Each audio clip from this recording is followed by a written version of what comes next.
And after our first German watchmaking encounter video published a short while ago, well, we kind of really liked the food there and immediately returned to the Glashütte region, and we will now explore in much more details the manufacture of Lange and Söhne. That sounds pretty sweet, right? So without much doubt, this is one of the most legitimate brand in terms of mechanical quality watchmaking you can find.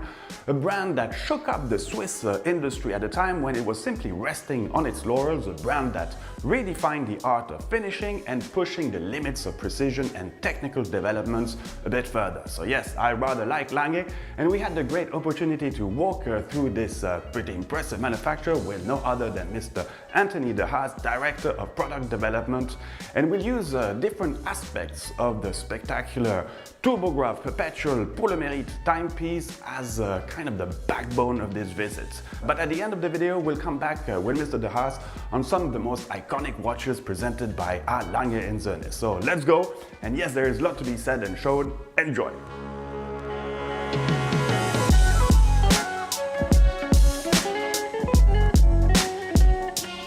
Hello. Hello, Tony. How are you? Fine, fine, fine. Welcome Thank you. to Lange and Söhne. It's a pleasure to be here. Maybe we're going to take a look how a complicated watch like the Turbograph Perpetual is assembled, the little steps, the different steps like the finishing, and of course we're not going to show you all the secrets. That's a couple of them we want to keep for ourselves. All right. So, Sounds good to me. perfect. right. Let's go then. Let's go. So in a certain way, how would you define Lange and Söhne as a brand? Passion and not high watchmaking. German high-end watchmaking is Germany here. It sounds strange from a Dutch guy, but I can't help it. I'm working here. It's German fine watchmaking. The three-quarter plate is a Glashütte thing, Germany. The design is very understated. It's has some sharp angles. German design compares the German designed car and an Italian designed car. You see the difference. An important thing is what I call performance is like the things like we developed, like the stopping tourbillon, the zero reset, very useful functions, but not loud. And it's more for the people in the know. A little bit, you have to be a little bit connoisseur to understand what we do and how we do things. There are people who call it the triple split, or they call it the little micro city. Like you have in these first Star Wars movies, you go and you're playing, you go through these, and you go through the movement. That's what it's all about. So here we have the engraving department. Hello, guten Morgen. An interesting thing is every Lange and Söhne movement, there's no one without, has an engraved part. Most of the time, the balance cock. Sometimes one or two extra bridges, like the time zone. The tourbillon bridge on the movement side is also hand engraved. And they have a fixed pattern, a flourish pattern, out of tradition. 6 individuals. You let them make flourish theme, which is from a base the same, but everybody is like handwriting, have the little bit different interpretation of the flourishation, which is fine, which is great, because it's human. You could see that each watch, it makes each watch as a unique piece. Fun thing is, if we come here with visitors, owners of a Lange watch, say, can I have your watch? We show them. They are able to say who made that watch. And that's a fascinating moment. And you engrave every type of material here? I mean, even platinum? Yeah, we do platinum because we do on special demand, we do half-hunter cases. All our watches are delivered standard with a sapphire case back. But there are people who say, no, I want to have a solid case back with a personalized engraving. We do that, of course, special order. And we have our Handwerkskunst, that's that unpronounceable name, except for Germans, Handwerkskunst, hand craftsmanship watches. We do some, so once in a while, we have a special theme. We had some enamel watches last year, and when we met in Florence, we just presented the engraved and then covered with translucent enamel with a half 100 case, or even that with enamel. An average for that watch, we have to make 5 dials to get to one a good one. Nobody sees that, nobody knows, and that's, but people don't understand why only 20. Maybe now you understand why only 20. It's not commercial, because even our own sales guys are always killing me because why only 20? I could have sold 100 of these, you know.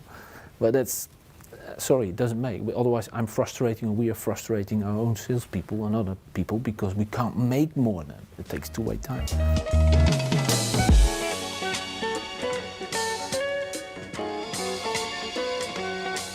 A lot of evolution. First of all, we were 3 people in the beginning, and today we're about 770. In the beginning, we were predominantly servicing the German or the German-speaking markets. Today, we're a true global company with about 63 different countries. You know, what you see here didn't exist in 1990. We're working out of old facilities, and that's probably the most contemporary facility you can get if you are into producing fine-main watches. We're truly international. We are very sophisticated in what we do. What we still do exactly the same way is, you know, the craftsmanship, our general idea of how watches should look like, that very German approach to you know, legibility and importance of what you have to see first and what you have to see second. But it's also the 2 souls of our watches, you know, the very legible, understated dial. And then if you turn it around, it's the complete opposite. It's opulent, it's decoration, it's design, it's, you know, it's all you want to indulge yourself with. And with the watchmaking school that we now operate, I think for the 16th year, will ensure that, you know, even in future there will never be a shortage on very skilled craftsmen.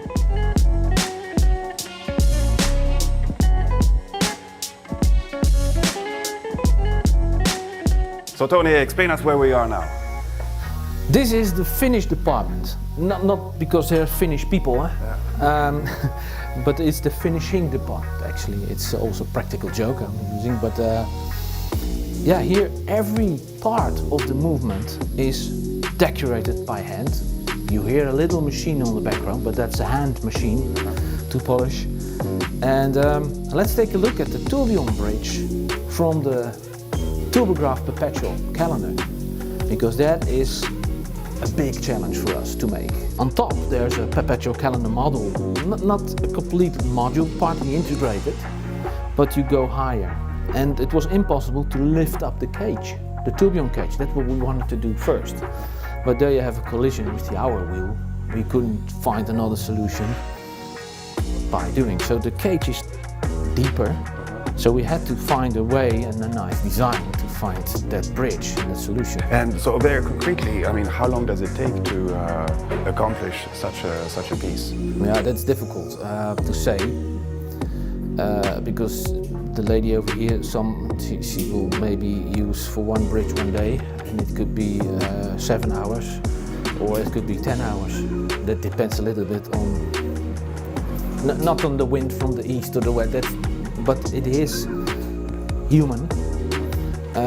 Not everybody has every day a good day. So it's very difficult to see. And I'm only talking that day is only finishing. So she will get the part fabricated, and then she will do the finishing. And the upper black polish finishing is made by the watchmaker, actually. Not the 45-degree angle, and not the black polish in the curve, but the final piece. What's the reason is because the watchmaker has to do the assembly. So he's manipulating, as we call that. He's pulling it and adjusting, it's taking adjustment back and top. And then there's a risk, especially with black polish, you see everything. This is a zinc plate with a tripod. But this is, you see the tool we made for this bridge. So she will turn it around and start with big circles and go tiny circles at the end here on the zinc with a polished paste. Yeah, and then she hopes it will go black. But it's not like you do that 5 minutes and then you're done. Because with this, I mean, you would only have like the upper part of the Yeah, bridge. this is only the upper part. The rest is by hand. Yeah. We tried to find tools where you can do. No. If you polish too much, the surface gets wider because you take away the beveling. It looks so good. Throw it away. So, and the fascinating part is the upper, the flat, is also black polish. But you see the anglage, the angles, and here you see sharp inner angles. And there are quite a couple of them. An interesting thing is that every watch is almost a unique piece, because if you would have had two of these bridges, no one is exactly the same, although we work according to plan. And that's the fine-tuning of hand, and that's the devotion people, we all have here. You know, you have, because the machines, they have a milling tool, and the milling tool is round, and there's a minimum, a very tiny, you could choose a very tiny diameter, but it's not sharp angle, and the sharp angle is by hand. Of course, we prepare everything, and then the last stroke is done by hand, and then you have the sharp angle, but it's not polished yet, so you need to polish the inner angles, and there you have to be very careful, otherwise it looks very wobbly or not well defined, very fine.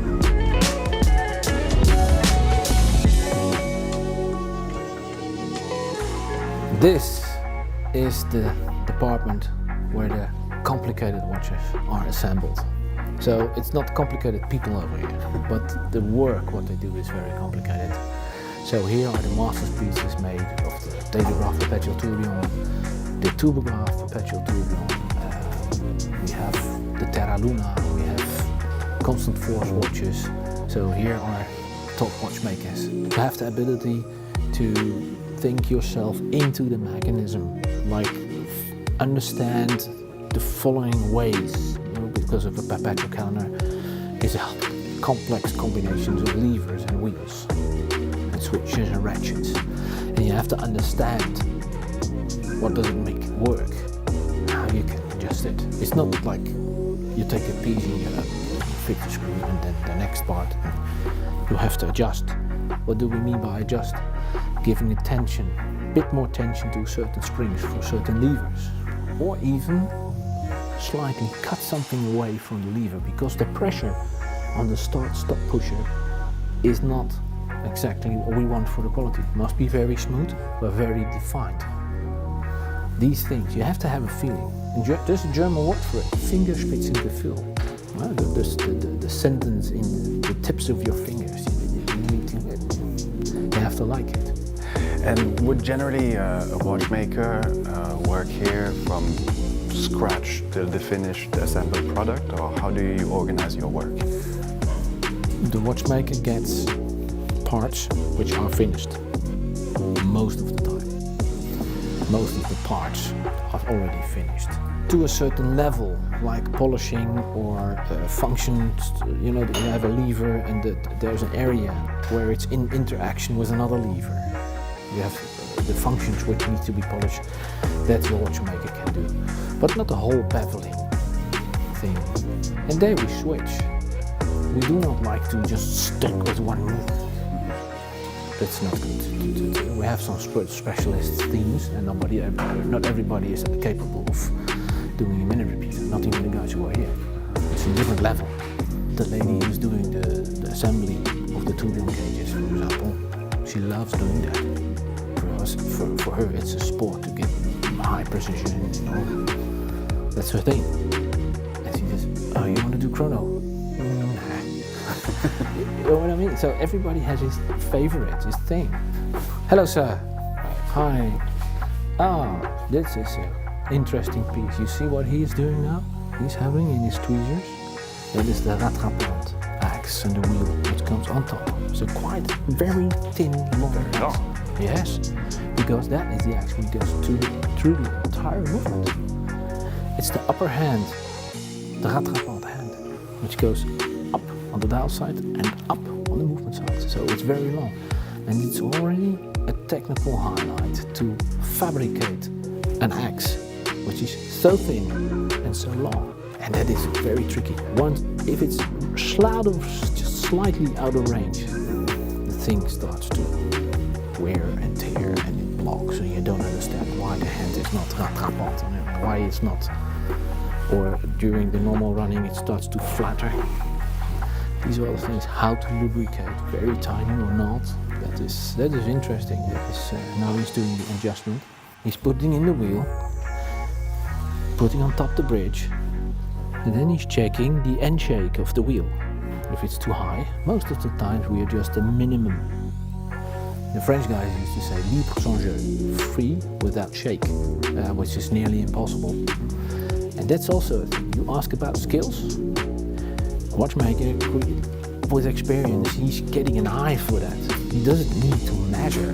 We have tools to measure, but that will take quite too long time. So that people know he's really feeling, is it smooth, well defined, which for us is very important. Not like clawing, it's like you're almost scared to use your chrono. Very impressive indeed. It's just that it's the pleasure we can. And that's exactly. That's what they do, because that is a lever with a pin which flips over, clack, clack, and he is adjusting by hand that clack. So now it's this time where we're going to talk about some of the timepieces of Lange and Söhne, and obviously it's kind of the most iconic timepieces, and of course we're going to start with the start. The start with the Lange 1, and it is one of the first 4 watches which were presented in 1994. It was a decentered design with the outsized date. At that time it was very new, decentered dial and perfectly aligned. So you have the outsized date, the power reserve indication, 3 days, and the second hand, and perfect alignment within the circle. This is where it all started with. The original one, because the original one we built until 2014. And then after 20 years, learning a lot about developing movements, and so we said we gave her technically an update. We hardly touched the design, that iconic design, but we gave it a completely new movement with an instantaneously jumping outsized date now, around midnight, clack, and a slightly bigger balance wheel, so it's now up to the standards of today. And this is, it started with it, but now we have a whole entire Lange 1 collection with a Grand Lange 1, Grand Lange 1 moon phase, Lange 1 with a moon phase, with a hidden day-night indication in the moon phase, and many other Lange 1s. But this is Lange 1, the base where it all began. Yeah, and for me, this is really one of the most, iconic timepieces ever. It's intemporal. They will always look nice, I think. Yeah. But we have more. Fantastic. Let's continue. Here we have the 1815. This is the annual calendar version. 1815. Why 1815? It was the year of birth of Ferdinand Adolf Lange, the company founder. And you can recognize a little bit very classical, printed Arabic numerals. This is in fact a very classics of the classics product family. With a chemin de fer, railway track, and very classical manually wound movements, of course with the 3/4 plate. Beautiful big balance rules, and this is the annual calendar. So the calendar is quite intelligent, but doesn't have the intelligence of a perpetual calendar. Why did I say this? This watch is the famous datograph, but not the basic version, the datograph. It has, of course, the chronograph with the instantaneously jumping minute counter and the outside date. But this beauty has a perpetual calendar, an instantaneously switching perpetual calendar. The difference between the perpetual calendar and an annual calendar is the perpetual calendar knows if a month has 30, 31 or 28 or 29 days. It knows. Not enough of this. On the back, perfectly hidden, only for the owner, is integrated in the beautiful and famous datograph chronograph movement, a beautiful big tourbillon, which also has the patented tourbillon stop system. You're really able to check if your tourbillon is as accurate as everybody tells you. So as soon as there is a second hand in the watch, we will put in that system for stopping the tourbillon. In 2009, we presented a piece, a watch, which we thought, it's a niche product. It's a mechanical timepiece, of course, at Lange and Söhne, but with digital reading of the time. So you have two displays for the hours and the minutes.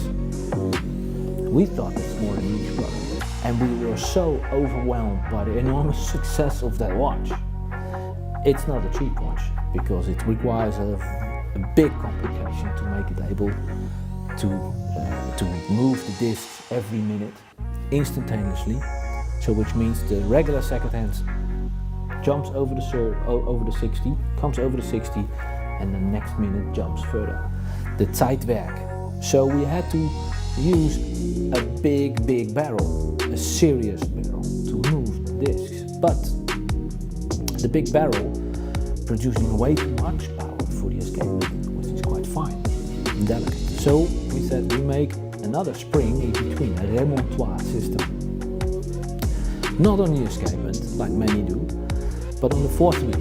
On the fourth wheel we have an extra spring, which gives enough power for the balance wheel to make the watch tick-tacking during a minute. After a minute, it needs to be recharged, that little spring. Exactly after 1 minute, we release the big power from the big barrel to recharge that little spring so the watch can continue to run another minute. At the same time we release that big barrel for recharging that spring, it moves the disc another minute. Richard Lange, the eldest son of Ferdinand Adolf Lange, he was a long-term technical director of the company. He has a lot of patents on his name. And we honored him by a product line, a product family called Richard Lange, which we see more technical classic pieces. This is a fusion chain, you know, with the little chain and the fusee for constant force, a very classical system which was used in deck watches and in big clocks. And one of the first 4 watches was the Tourbillon Polymetrique in 1994. It was the first in a wristwatch with that tiny little chain. You know that chain has 0.5 millimeter thickness, 636 parts. It's a crazy part. It's a crazy part. Yeah, but what is a fusee? I compare it with a big marriage cake. You know the big cakes with the different steps. So the cake has different circumferences. So at the beginning, the barrel is connected by the chain to the smallest circumference. And the chain is winding and getting turned around by winding around the bigger circumferences. The idea is the action of lever. In the beginning you have a lot of torque from the barrel. It gives by the smallest circumference. As time goes by, it pulls the chain back and it becomes bigger and bigger to the circumference. So you have the drop of spring is compensated by the side of the marriage cake actually. We wanted to make, and this is a regulator dial. You see 12 o'clock position, the minute hand, the hours, and on the left side, the second hand, mounted on top of the tourbillon cage. There is a part missing in the hour dial, but we wanted to show as much as possible from the tourbillon. And it only appears if you need it. From 6 o'clock until noon you have the dial, and the rest of the time. So it works like that. The turbograph perpetual, and again the tourbillon, the fusee chain. It's hard to see, it's hidden under the 3/4 plate, which is hidden underneath the chronograph rattrapant parts. Yeah, it's a lot to tell about this watch. It is a very complicated watch. So, but the basic idea is not far from the watch we spoke before. It's the fusion chain system, which is powering the tourbillon, the minute tourbillon. So you have the tourbillon. Then we have the chronograph rattrapant. So if you start, the chrono will start. You push this button on the left, up, there's another hand underneath. So this is the intermediate time, the split time. You push once again, they do rattraper, they recatch the original time.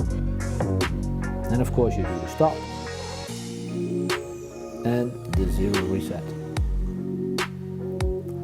On top of that, we have a perpetual calendar with the weekdays, the months and the leap year, beautiful moon phase with the date. And these adjustments of all these systems together, that requires a good watchmaker and a lot of technical insight. There are not many watchmakers who are able to do this, and that's also the reason why there are not so many made.